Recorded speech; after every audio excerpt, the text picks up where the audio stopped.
Si Kuya nag-i-start na siya mag-ano nung kanyang project kasi daw siya igagawa na ng, ano nga gagawin nyo?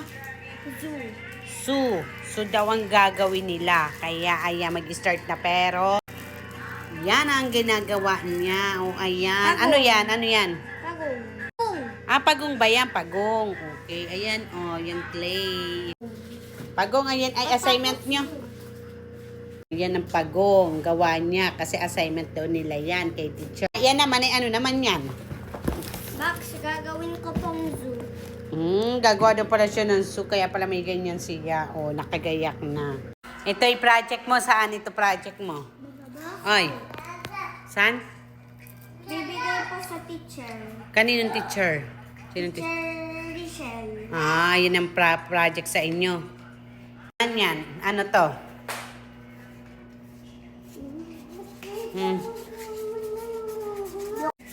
Mami, bakit? Yan. Siyang gumagawa niya. Hindi kanya project. Project daw ni Kuya yan. Oh. Project, gagawa. Pwede ka na din magawa ni Tantan. Apple.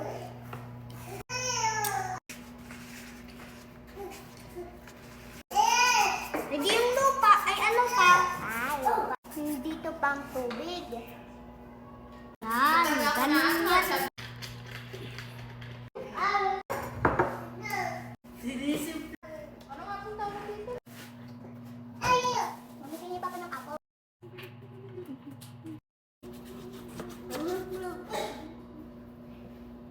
Ariana. Oo nga. Ay, si Pedro lang gawa mo.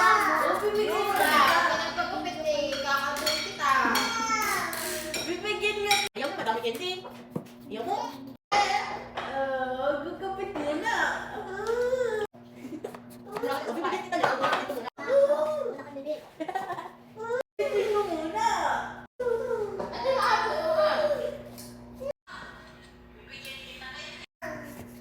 Matagal po kasi matapos pag ganun na project.